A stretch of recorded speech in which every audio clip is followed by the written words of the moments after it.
Mets ça dans ta poche avant la Hein? C'est mieux?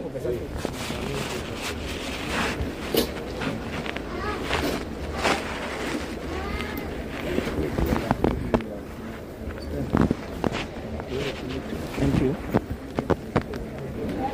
Mais je peux mettre ça là, à vos bacs. C'est mieux de mettre ça sur la table.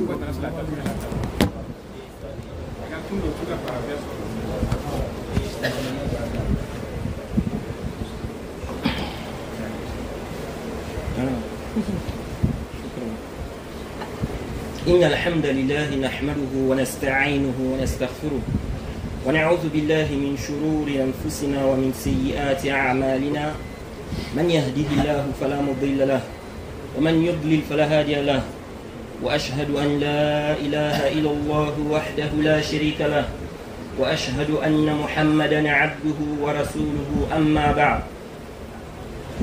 Louange à Allah, le créateur des cieux et de la terre. On le loue pour tout ce qu'il nous apporte comme bien et comme grâce.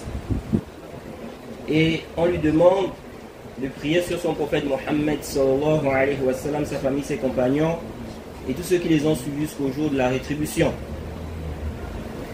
Le prophète Mohammed sallallahu alayhi wa sallam, dans un hadith qui est rapporté par l'imam al-Bukhari dans son Sahih, le hadith de Muawiyah, qu'Allah l'agrée, il nous dit que le prophète Mohammed sallallahu alayhi wa sallam a dit: Man yuridillahu bihi khayran yufaqihu fid din. Le prophète Mohammed sallallahu alayhi wa sallam, dans ce hadith, il dit: celui à qui Allah veut du bien, il lui donne la compréhension de la religion. Ce hadith est un grand hadith sur lequel nous devons méditer. Dans ce hadith, le prophète Mohammed sallallahu alayhi wa sallam nous fait comprendre que si Allah veut du bien à quelqu'un, il va lui donner la compréhension de la religion. Ça veut dire que celui qui comprend bien la religion, c'est un signe qu'Allah lui a voulu du bien. Et le contraire est juste. Celui qui n'a pas bien compris la religion, c'est un signe qu'Allah ne lui a pas voulu du bien, comme le dit le Cheikh l'Islam, Ibn Taymiyyah et le Cheikh Ibn Baz, qu'Allah leur fasse miséricorde. Mais cette bonne compréhension de la religion, pour avoir cette bonne compréhension de la religion, bien évidemment, il faut faire des causes. Il faut faire quoi? Il faut faire des causes pour bien comprendre la religion. Sahih, c'est vrai, comme le prophète a dit dans ce hadith, celui à qui Allah veut du bien, il lui donne la bonne compréhension de la religion. Il y a des gens, parfois, c'est des gens, ils ont le cœur fermé, ils ont le cœur dur, ils ont du mal à accepter la vérité. Et souvent, il y a des gens qui vont s'interroger, ils vont se demander, mais celui-là par exemple, je le vois, parfois il fait du bien, il fait des aumônes, il aide les gens, mais au niveau de la religion, la compréhension de la religion, vraiment c'est quelqu'un, il n'a pas bien compris la religion.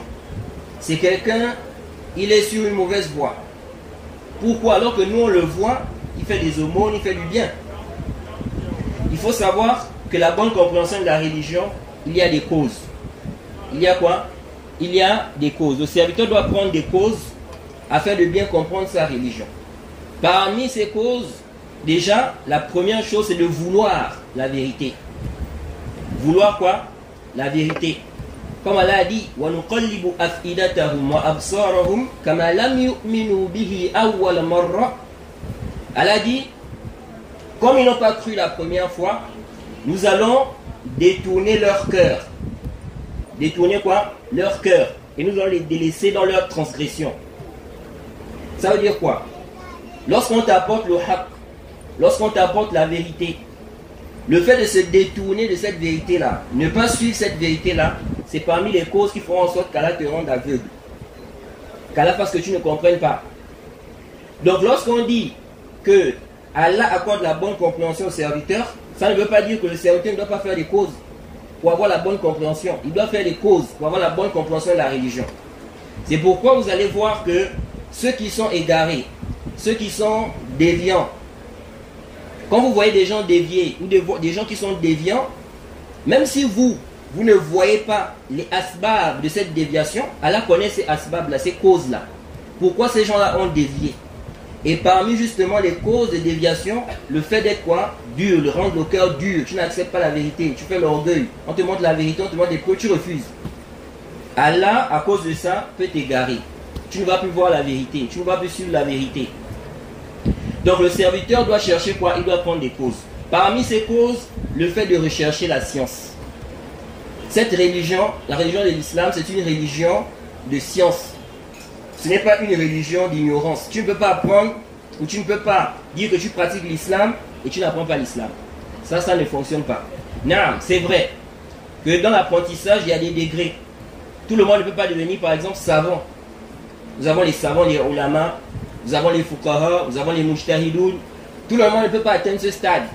Mais il y a un minimum que tout musulman doit avoir. C'est pourquoi le prophète Mohammed sallallahu alayhi wa sallam, dans le hadith de Anas, qu'Allah l'agrée, il nous dit, rapporté par Ibn Majah et bien d'autres, transmis par le Cheikh Al-Albani, le prophète Mohammed sallallahu alayhi wa sallam dit, Talabul ilm faridatun ala kulli muslim. La recherche de la science est une obligation pour tout musulman. Pour tout musulman, obligatoire. Ça veut dire quoi obligatoire? Quand on dit qu'une chose est obligatoire, ça veut dire ma yuthabu ala fi'lihi wa yastahiqqu al-'iqab ala tarkihi. C'est-à-dire si tu fais la chose là, tu auras la récompense. Si tu délaisses ça, tu es susceptible d'être châtié. Ça veut dire quoi? Tu es susceptible d'être châtié? C'est-à-dire qu'Allah peut te châtier. Parce que la croyance des gens de la sunna, c'est quoi? C'est que tout celui qui est musulman, peu importe les péchés qu'il va commettre, peu importe la désobéissance qu'il va commettre, s'il meurt comme ça sans se repentir, il ne va pas rester éternellement où c'est? En enfer. Il ne va pas rester éternellement en enfer. À condition qu'il soit quoi? Musulman. Parce que comme Allah a dit, Inna Allah la yaghfiru an yushraka bihi wa yaghfiru ma duna dhalika liman yasha. Allah ne pardonne pas à quiconque lui les associés, mais à part cela, il pardonne à qui il veut. Donc, tant que la personne est sur l'islam, ok, même si tu as commis des péchés, quelle que soit ta désobéissance, tant que tu es mort sur l'islam, tu ne vas pas rester éternellement en enfer. C'est pourquoi Allah dit Inna dina indallahi al-islam. Donc, si tu as l'islam, c'est accepté. Si tu n'as pas l'islam, ce ne sera pas quoi? Ce ne sera pas accepté. Bien évidemment, quand on dit la personne ne va pas rester éternellement en enfer, ça ne veut pas dire qu'elle ne va pas aller en enfer.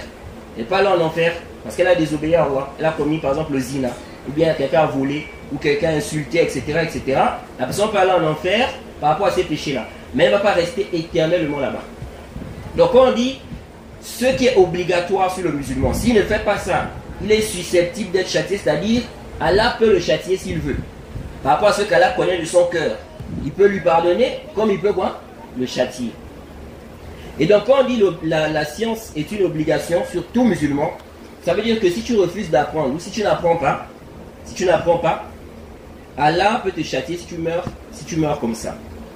Maintenant, cet apprentissage-là, il y a des bases, il y a un asl, il y a une base que tout musulman doit avoir pour être musulman. Tu ne peux pas prétendre être musulman et puis tu fais quoi? Tu ne connais pas ça. Ça c'est le minimum. Tout musulman doit connaître ça. Lorsque tu rentres dans l'islam, qu'est-ce qu'on te demande de faire? Quelqu'un qui veut rentrer dans l'islam, on lui demande de faire quoi? La shahada, n'est-ce pas? Cette shahada là, qu'est-ce que ça veut dire? Quand tu dis ashhadu an la ilaha illallah, ça veut dire quoi? La shahada là, qu'est-ce que ça signifie? Non. Ici, ça veut dire quoi? Il n'y a aucune divinité digne d'adoration en dehors d'Allah. Ça veut dire quoi? Ça veut dire que tu ne dois adorer qu'Allah seul. Tu ne dois adorer qu'Allah seul. C'est Allah seul que tu dois adorer. En dehors d'Allah, tout ce que les gens adorent en dehors d'Allah, tu ne dois pas adorer ça. Ce n'est pas permis. Ce sens-là de la ilaha illallah, tu dois connaître ça quand tu veux entrer dans l'islam. Pour qu'on accepte ton islam, tu dois savoir que tu ne dois adorer qu'Allah. Et tu dois accepter ça. Il n'y a qu'Allah seul que je dois adorer. Ça, c'est un minimum. Maintenant, après ça, tu dois maintenant commencer à apprendre le tawhid dans les détails. Parce que la première science que le musulman doit connaître, c'est quoi? C'est le tawhid. L'unicité d'Allah. Parce que sans le tawhid, tout est nul. Sans le tawhid, les prières qu'on fait là, c'est zéro. C'est pourquoi vous allez voir que beaucoup de gens beaucoup de gens se concentrent dans la prière.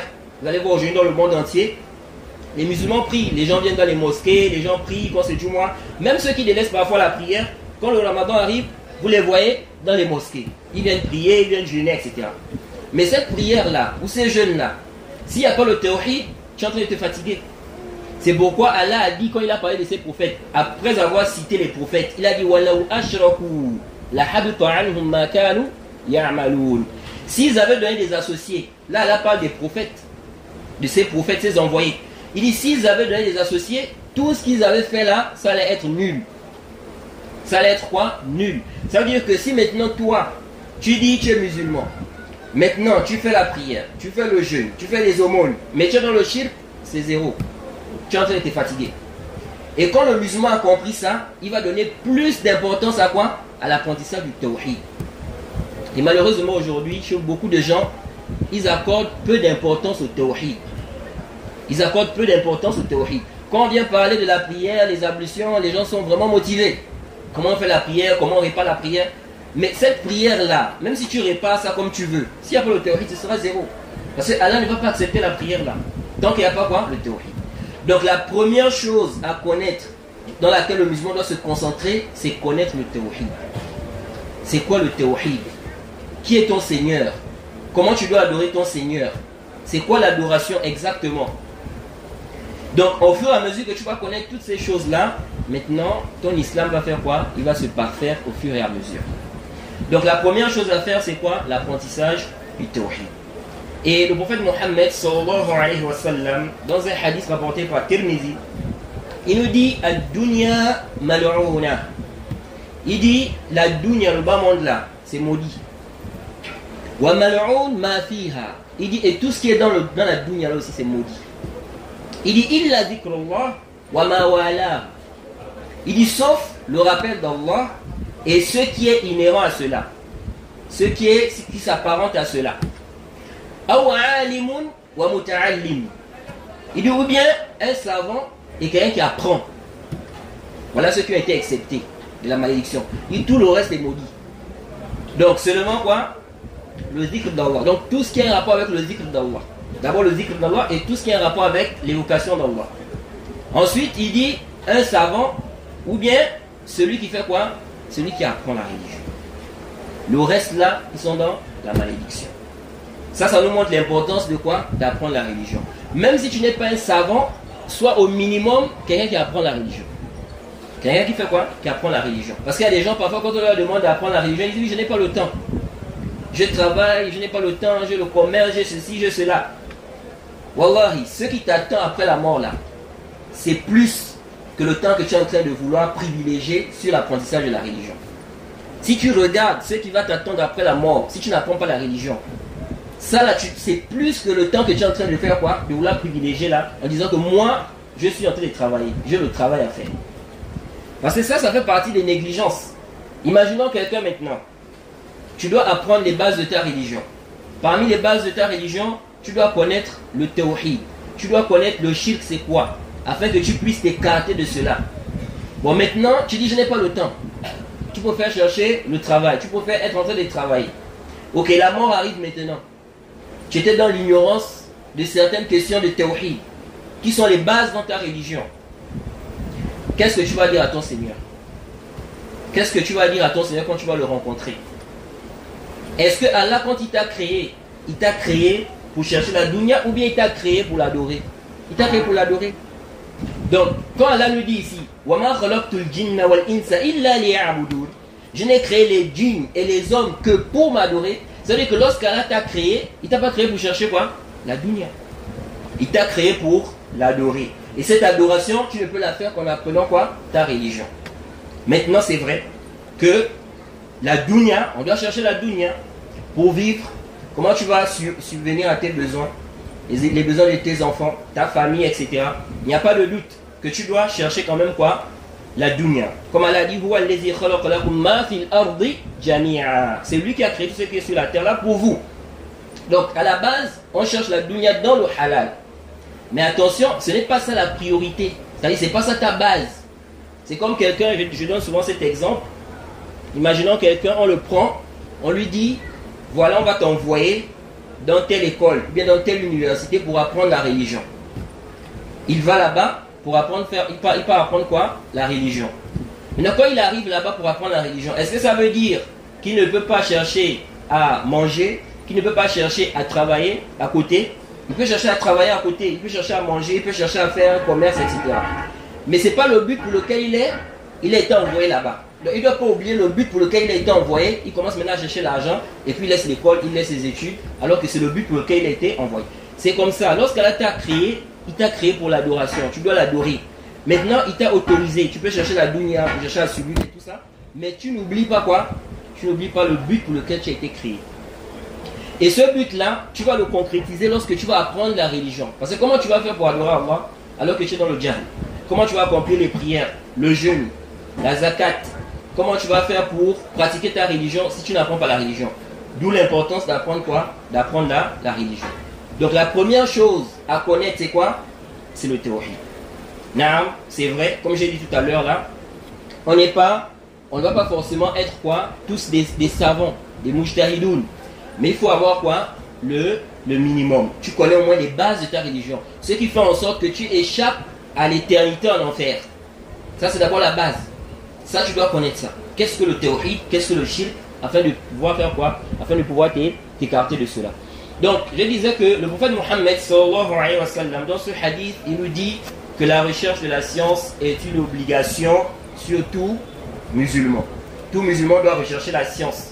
Que ce soit des hommes ou bien quoi? Ou bien des femmes. Et souvent, ce qui encourage, n'est-ce pas, dans un acte, c'est quoi? C'est souvent de connaître les mérites. Parmi les choses qui encouragent, c'est de connaître les mérites de cette chose-là. Lorsque aujourd'hui vous voyez quelqu'un, il veut faire un commerce, c'est parce que quoi? Il pense à ce qu'il va gagner dans le commerce là. Qu'est-ce que je veux gagner? Donc il connaît ce qu'il peut gagner dans ça. Mais si quelqu'un maintenant, il veut faire un commerce, il sait qu'il ne va rien gagner là-bas, il ne va pas être motivé à faire ça. Parce qu'il sait que je ne veux rien gagner dans ça. Et dans la vie, lorsque tu veux faire une chose, si tu connais les mérites de cette chose-là, ça t'encourage à faire ça. D'où l'importance de connaître quoi? Les mérites du tawhid. Mais ce qui fait que beaucoup de gens aussi se détournent, c'est parce qu'ils ne connaissent pas la valeur du tawhid. Ils ne connaissent pas les mérites du tawhid. Qu'est-ce qu'on gagne dans ça? Imaginez un musulman aujourd'hui, il a compris. Il a compris que sans le tawhid, il ne peut pas rentrer au paradis. Sans le tawhid, il ne peut pas rentrer au paradis. Déjà avec ça, il voit déjà l'importance de quoi? Du tawhid. On lui dit, même si tu viens avec les prières, tu es venu avec les prières, tu es venu avec la zakat, tu es venu avec le jeûne, s'il n'y a pas le tawhid, Allah n'accepte pas ça de toi. La base chez Allah, c'est le tawhid. C'est le tawhid qui est plus important. C'est pourquoi qu'on voyait tous les prophètes qui ont été envoyés, tous leurs da'wah étaient basés sur le tawhid. Ils appelaient les gens au tawhid. Adorez Allah, écartez-vous des fausses divinités. Adorez Allah, écartez-vous des fausses divinités. C'était ça l'appel des prophètes. Mais aujourd'hui, vous allez voir qu'il y a des gens qui ont inversé les choses.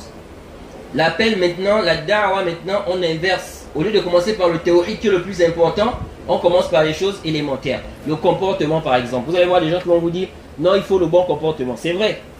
Notre religion, il faut un bon comportement. Le prophète Mohammed sallallahu alayhi wa sallam nous a encouragé à avoir un bon comportement. Mais le bon comportement là, si ce n'est pas basé sur le tawhid, c'est zéro. C'est zéro. Vous allez trouver des non-musulmans, ils ont des comportements, si on regarde en apparence, on va dire c'est un bon comportement. Vous voyez? Mais comme il n'a pas l'islam, c'est zéro. Il faut le tawhid, il faut l'islam. Donc vous allez voir des gens parfois, ils vont commencer leur da'wah avec quoi? Avec les bons comportements. Ils vont parler des bons comportements. Ton voisin, il faut bien te comporter envers le voisin. Il ne faut pas voler. Il ne faut pas faire la médisance. C'est pas bon la médisance, c'est ton frère. Kaza, kaza. Vous allez même voir parmi les prédicateurs, il y en a comme ça. Et vous allez voir que beaucoup de gens vont se mettre autour d'eux. Parce que les gens, quand vous parlez de ce sujet-là, les gens aiment. Parce que ce sujet-là, il n'y a pas quelqu'un qui va venir te dire que pourquoi tu dis ça? Pourquoi? Si tu dis aujourd'hui aux gens que ne volez pas, il n'y a pas quelqu'un qui va te dire pourquoi tu dis aux gens de ne pas voler. Parce que tout le monde ne veut pas ça. C'est pas bien, voler. Il ne faut pas tuer. Les gens ils sont d'accord avec ça. Ils disent non, il n'y a pas de problème. Mais si tu viens maintenant, tu dis aux gens de laisser le shirk. Aller chez les marabouts, les gris-gris, machin. Ah, là il y a problème. C'est là maintenant il y a problème. Pourquoi il vient nous dire ça? C'est pourquoi vous allez voir le prophète Ibrahim alayhi salam, quand il a prêché, n'est-ce pas, lorsqu'il parlait du tawhid à son papa, ou lorsqu'il a commencé à appeler son papa à l'islam, il a commencé par le tawhid. Il disait, oh mon père, pourquoi tu adores des choses qu'ils n'entendent pas, qu'ils ne voient pas? Et c'est là où ça met le problème. Parce que son père, jusqu'à ce que son père lui a dit quoi? Si tu n'arrêtes pas, je vais faire quoi? Je vais te lapider. Si tu n'arrêtes pas, je vais te lapider. C'est là où les prophètes ont eu les problèmes avec leur peuple, sur le tawhid. C'est pourquoi vous allez voir que si vous voyez la da'wah de quelqu'un, la prédication d'un homme, il ne parle pas du tawhid. Il ne met pas en garde contre le shirk. Il dit non, il faut laisser ça, il ne faut pas parler de ça, ça met les problèmes. Les prophètes ont eu les problèmes à cause de ça. Les prophètes d'Allah ont eu les problèmes à cause de ça. Il y en a qui ont été tués à cause de ça. Bon, maintenant, toi, tu dis, tu suis la voie des prophètes. Si tu suis la voie des prophètes, comment tu veux ici venir dire que tu vas appeler vers Allah selon la voie des prophètes et puis tu ne vas pas avoir des problèmes? Tu vas forcément avoir des problèmes. Il faut t'attendre à ça. Déjà aujourd'hui même, moi je dis souvent à des frères, je dis, ah, celui qui veut, il veut appeler, bien il veut ne pas avoir des problèmes, il doit rester seul dans son coin chez lui. Il ne doit pas se mélanger avec les gens. Parce que quand je te mélange avec les gens, forcément il y aura quoi? Il y aura des problèmes. Parce qu'on n'a pas tous les mêmes comportements. Un frère peut te dire quelque chose, tu n'as pas apprécié ça. Il a fait quelque chose, tu n'as pas aimé ça. Donc forcément il y aura toujours des problèmes. Tu ne peux pas être avec les gens, vous n'avez jamais des problèmes. Maintenant, même quand tu restes dans ton coin là, il y aura toujours des problèmes. Même quand tu restes dans ton coin, il y aura toujours des... Pourquoi lui il reste là-bas, il ne veut pas parler aux gens? Pourquoi il ne se mélange pas avec les gens? Pourquoi il est un orgueil? Donc tu es avec les gens, il y a problème. Tu restes là-bas, il y a aussi problème. Donc tu ne peux pas fouiller. Vous voyez, c'est pourquoi le croyant, il doit comprendre, quand tu regardes la voie des prophètes qui sont passés, nos prophètes, les prophètes qu'Allah a envoyés, quand tu regardes leur voie, ça te donne le courage. Parce que tu vois ce qu'ils ont subi. Il y a des prophètes qui ont été tués. Comme Allah dit dans le Coran, que les enfants d'Israël, ils ont tué des prophètes. Pourtant, c'était les envoyés d'Allah. Pourquoi ils les ont tués? Parce qu'ils ont contredit leur passion. Parce qu'ils ont dit le contraire de leur passion. C'est ça le problème. Si tu viens prêcher aux gens, tu leur dis seulement ce qu'ils veulent. Il faut leur dire ce qui va les sauver. Toi, c'est ce que tu regardes. Moi, je veux vous aider. Je veux vous emmener à être sauvés. C'est ça. Même si ça te fait mal, même si ça va te faire mal, je dois te dire ça. C'est comme l'enfant. Parfois, l'enfant, le papa va éduquer l'enfant. Le papa sait que ça, là, c'est pas bien pour l'enfant. Il va dire, ne fais pas. Mais l'enfant, parfois, il ne veut pas. Pourquoi mon père me dit ça? Mais comme le père veut son bien, il va insister sur ça. Vous voyez, c'est comme ça. Le prédicateur, il ne doit pas regarder. Non, si je dis ça, les gens ne seront pas contents. Donc, il faut que je dise ce que les gens aiment. C'est pourquoi vous allez voir, il y a des prêcheurs comme ça là. Ils ont le monde derrière eux. Mais quand tu regardes toute sa prêche là, c'est une prêche qui est dirigée vers quoi? Ce que les gens aiment. Il dit aux gens ce qu'ils veulent entendre. Alors que non, on doit dire aux gens ce qu'ils doivent entendre, pas ce qu'ils veulent. Vous voyez? Parce que les gens aujourd'hui, il y a des gens, surtout la question de la connaissance, beaucoup de gens n'apprennent pas la religion. Ce qui fait qu'il y a beaucoup d'ignorance. Et comme il y a beaucoup, au point où si toi tu viens prêcher, il y a des endroits où si tu viens prêcher là, quand tu parles là, tu dis quelque chose là, tellement les gens n'ont jamais écouté ça. Ils m'ont dit non, qu'est-ce qu'il nous raconte celui-là? Il est en train de dire n'importe quoi. Depuis que nous on est ici des années, on n'a jamais compris ça.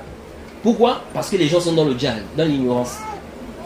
Donc le musulman, il doit faire quoi? Il doit comprendre que quelle que soit la manière dont tu vas être, tu vas avoir des problèmes.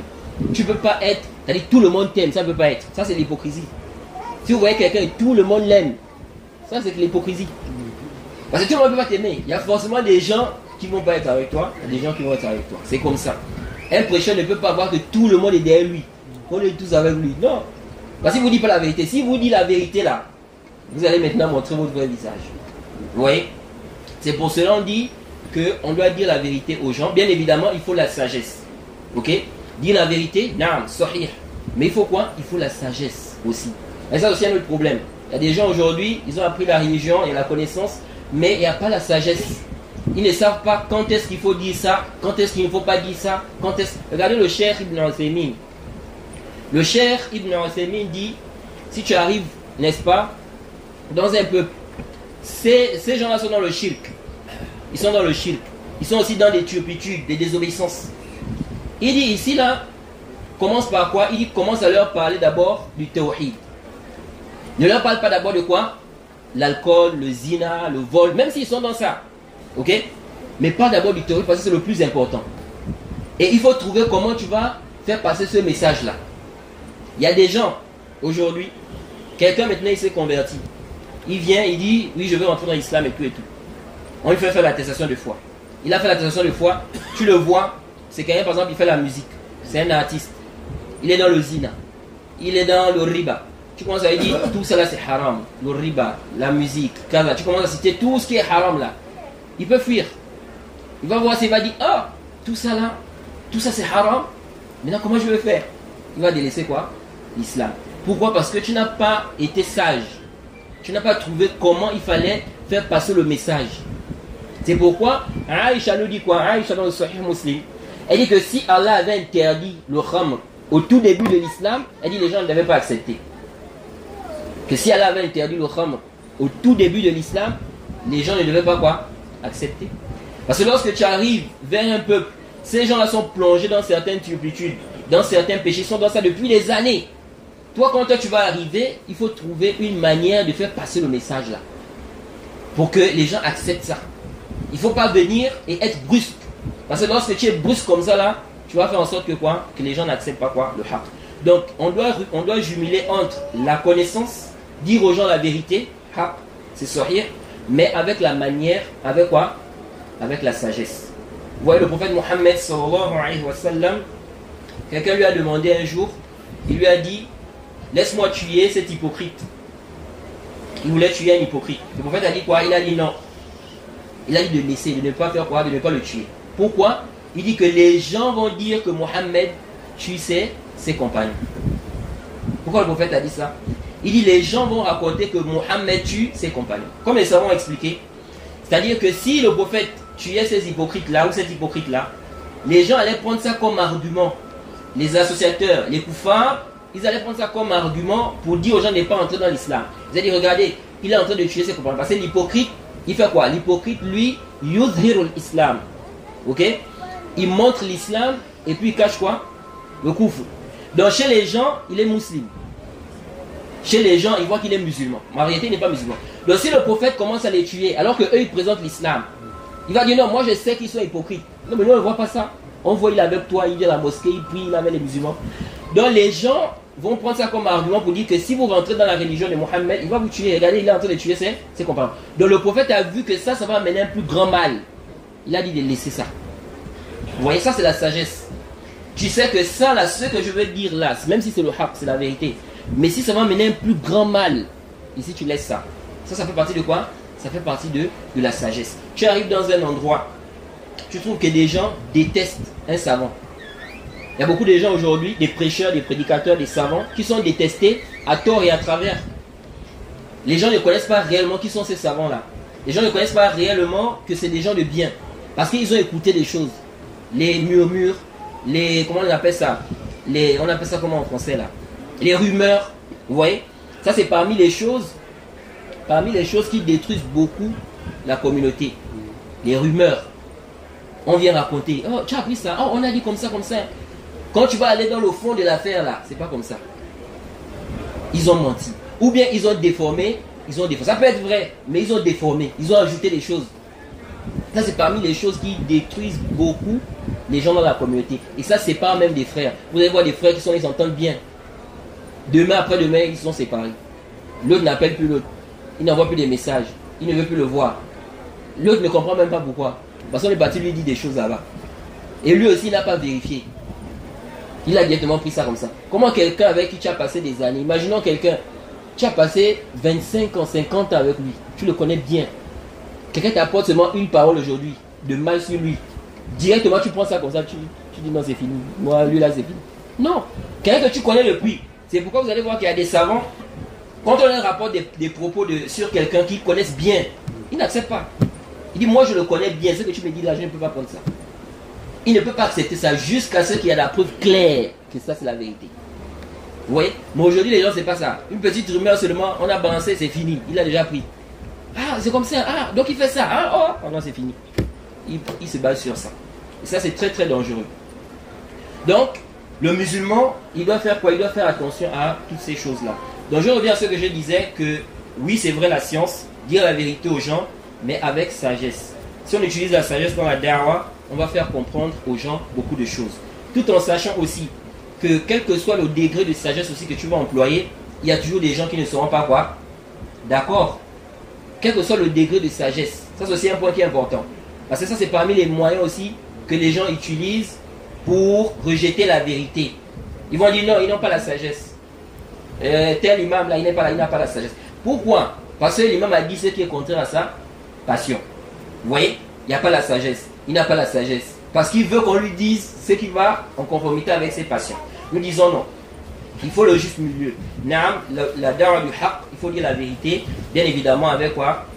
Avec quoi? Avec sagesse. Et la sagesse aussi ne veut pas dire que parce que tu as employé la sagesse que tout le monde va accepter ce que tu dis. Il y a des gens, quel que soit le degré de sagesse que tu vas employer, ils ne vont pas accepter quoi? Ils ne vont pas accepter tes propos. Les gens qui sont orgueilleux par exemple. Quelqu'un qui va te dire, même si tu apportes toutes les preuves, je n'accepte pas. Il y a des gens comme ça.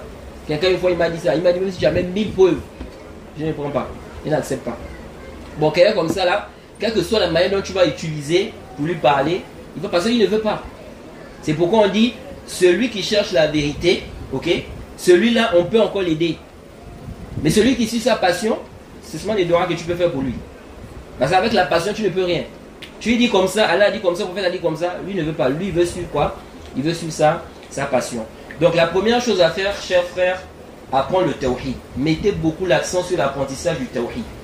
Apprendre le tawhid. Comment je vais sortir de cette dunya? Parce que la mort, on ne sait pas quand ça va arriver. La mort peut arriver à n'importe quel moment. N'importe quel moment tu meurs. Je crois que vous êtes au courant, ou peut-être certains d'entre vous ont entendu l'histoire du frère de France qui a été tué dans la mosquée. Quand il est sorti de chez lui, est-ce qu'il pensait que quand je vais à la mosquée là c'est fini? Je ne vais pas voir le lendemain. Il ne savait pas. C'est comme ça la mort. Ça vient te trouver, tu ne t'attends pas. Donc on doit être prêt. Et on doit plus se concentrer sur le tawhid. Parce que c'est ça la base. Les ablutions, la prière, tout ça, ça vient après. C'est pourquoi lorsque le prophète a envoyé Mu'adh au Yémen, dans le Sahih, il lui a dit de commencer par quoi? Par le tawhid. La ilaha illallah. Si tu obéis dans ça. Maintenant quand ils vont t'obéir dans le tawhid,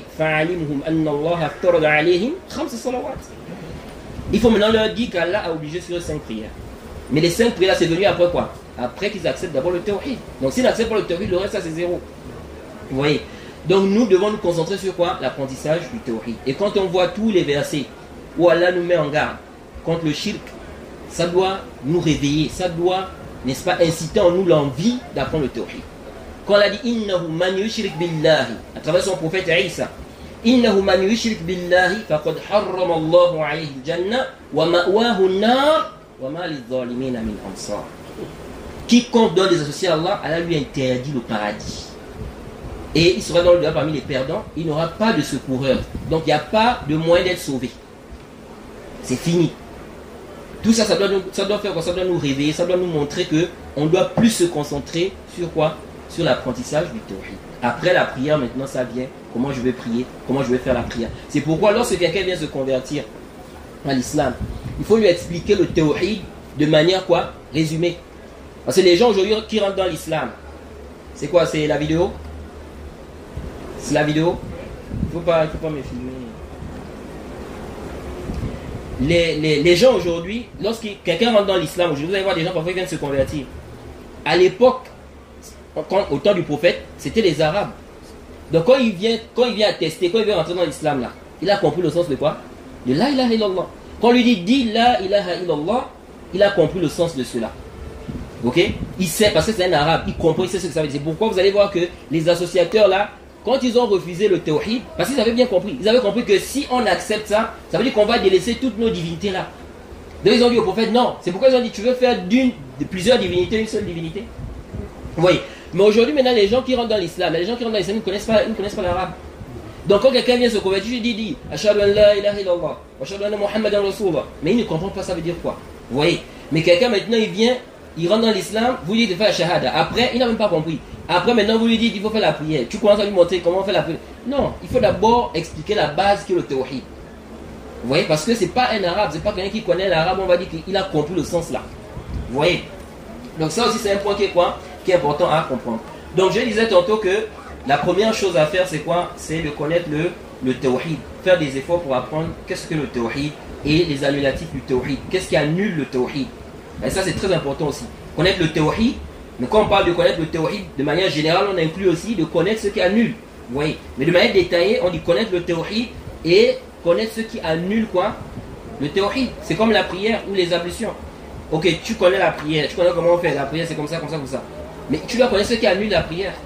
Les ablutions, tu connais comment faire les ablutions. Mais tu dois connaître ce qui annule aussi les ablutions pour savoir que quand je veux faire ça, je dois refaire quoi? Je dois refaire les ablutions. Donc ça, c'est très important pour nous. La pièce, ça fait okay. Donc ça, c'est très important pour nous. Il est important pour nous de comprendre cela. Donc je vais m'arrêter ici. Si vous avez des questions, par rapport à ce que je viens de dire, ou même si c'est autre chose, on va essayer de répondre selon nos capacités. On est là pour apprendre, nous tous on est là pour apprendre. Là. Ouais, il faut ça. Là, ça va que la personne qui n'apprend pas, et il continue à faire la prière, est-ce que sa prière commence? Non, quelqu'un n'apprend pas mais il prie. Sa prière commence, ça dépend. Qu'est-ce qu'il n'apprend pas? Est-ce qu'il n'apprend pas le tawhid? Ou bien il n'apprend pas comment on prie? Ou bien qu'est-ce qu'il n'apprend pas? Il n'apprend même pas l'islam. Il n'apprend pas l'islam. Supposons quelqu'un maintenant, il est en train d'accomplir la prière. Ok? Il n'a pas appris comment on fait la prière.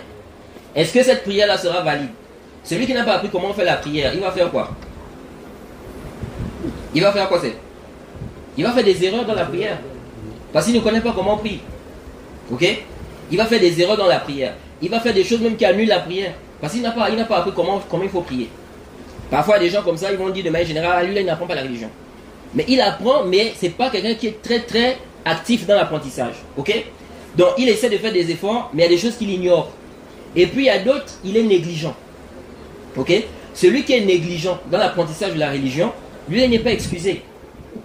Il n'est pas excusé. Ça veut dire que quelqu'un peut faire un acte d'adoration par ignorance, ok? Ce n'est pas annulé.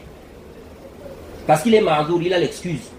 Comme le compagnon, par exemple, au temps du prophète Mohammed sallallahu alayhi wa sallam, vous connaissez certainement le verset où Allah dit Kulu washrabu, ok, mangez et buvez, hatta yatabayyana lakum al-khayt al-abyad min al-khayt al-aswad min al-fajr. Ok, mangez et buvez, parlons du jeûne, jusqu'à ce que se distingue pour vous le fil noir de la nuit du fil blanc de la journée. Ce verset-là, il y a un compagnon du prophète qui avait mal compris ça. Ok, donc ça veut dire quoi? Ça veut dire que lui, il se considérait comme quelqu'un qui a le droit de toujours manger, jusqu'à ce que quoi? La journée va un peu apparaître. Ok, et le prophète lui a expliqué que non, c'est pas ça. Il lui a expliqué qu'ici, il s'agit de quoi? Du fajr. Le prophète ne lui a pas dit tous les jeûnes que tu avais fait là, il faut faire quoi? Il faut reprendre. Le compagnon qui est rentré dans la mosquée, ok, il est rentré dans la mosquée et il a fait la prière. Ce compagnon qui est rentré dans la mosquée, qui est venu prier là, après avoir fait la prière, qu'est-ce qu'il a fait? Il a salué le prophète. Le prophète lui a dit quoi? Irji fasolli fa innaka lam tusolli. Retourne prier car tu n'as pas encore prié. Il est reparti. Après il est revenu, le prophète lui a dit encore Irji fasolli fa innaka lam tusolli. Retourne prier car tu n'as pas encore prié. 3 fois. Jusqu'à ce qu'il a dit au prophète que je ne connais pas, il faut que tu m'enseignes la prière. Et le prophète lui a enseigné quoi? La prière. Mais les prières qu'il a eu à faire, parce que c'est comme ça qu'il priait. Le prophète ne lui a pas dit quoi? Qu'il faut reprendre toutes ces prières-là. Ok? Donc ça veut dire quoi? Ça veut dire que celui qui est ignorant d'une chose, il se peut qu'Allah accepte, malgré qu'il était ignorant. Pourquoi? Parce qu'il n'était pas négligent. Il n'a pas été négligent dans l'apprentissage de la religion, mais il a ignoré la chose. Il y a des gens comme ça. Quelqu'un par exemple aujourd'hui, pour illustrer ce cas-là, il va venir par exemple demander, n'est-ce pas? Il pose la question à quelqu'un. Il dit, bon moi je veux savoir, je veux faire une transaction là, un commerce ou bien quelque chose. Est-ce qu'il y a riba ici? Celui qui lui répond là, c'est un jahil aussi. Lui il répond, c'est un ignorant, il ne connaît pas. Il répond, il dit, il n'y a pas riba, c'est bon. Mais là lui il va faire ça. Ok? Alors qu'en réalité il y a riba dedans. Lui là, il n'a pas été négligent. Parce qu'il a demandé à celui qui croyait que, ah, c'est lui là la connaissance, il va m'expliquer la chose. Mais c'est lui qui l'a trompé, parce qu'à cause de son ignorance, il a dit non, il n'y a pas riba, c'est bon. Alors qu'il y avait quoi? Il y avait riba. Lui là, il est excusé. Voilà, c'est pourquoi des savants ont dit le cas par exemple de quelqu'un. Quelqu'un par exemple, on lui a fait une fatwa qui était fausse.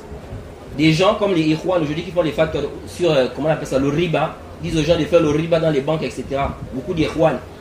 Donc lui, il a cru que celui-là, c'est un connaisseur. Il a fait la fatwa, il a appris, il a travaillé avec. Maintenant, il a eu l'argent avec ça. Quand maintenant il a su, est-ce qu'il doit se débarrasser de tout ça? Il dit que je dois me débarrasser parce que j'ai gagné ça dans l'illicite, dans le haram. Et les savants qui ont dit, ici là, il garde ça.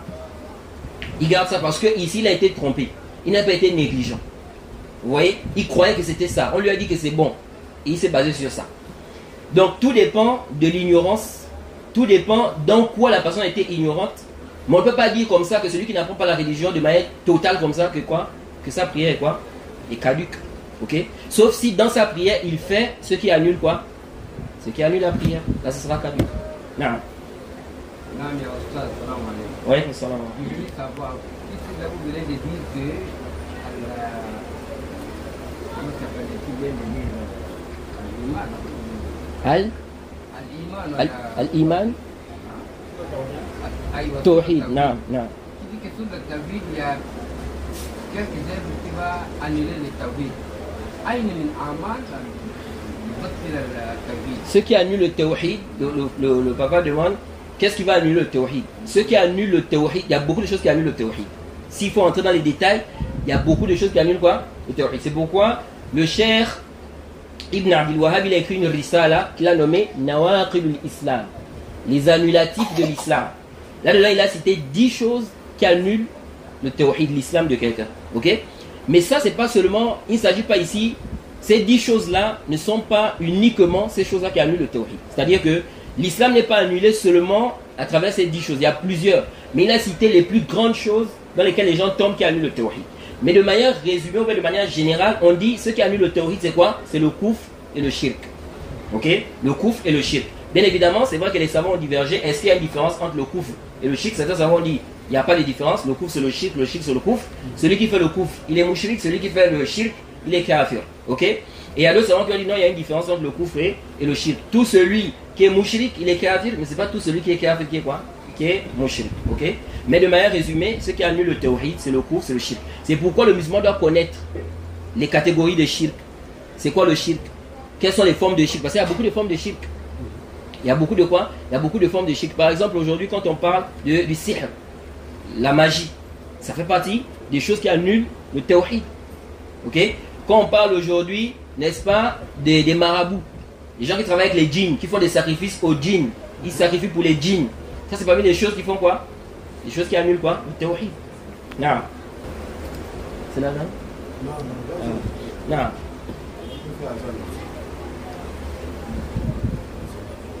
Qui veut faire la gueule? Qui fait la gueule?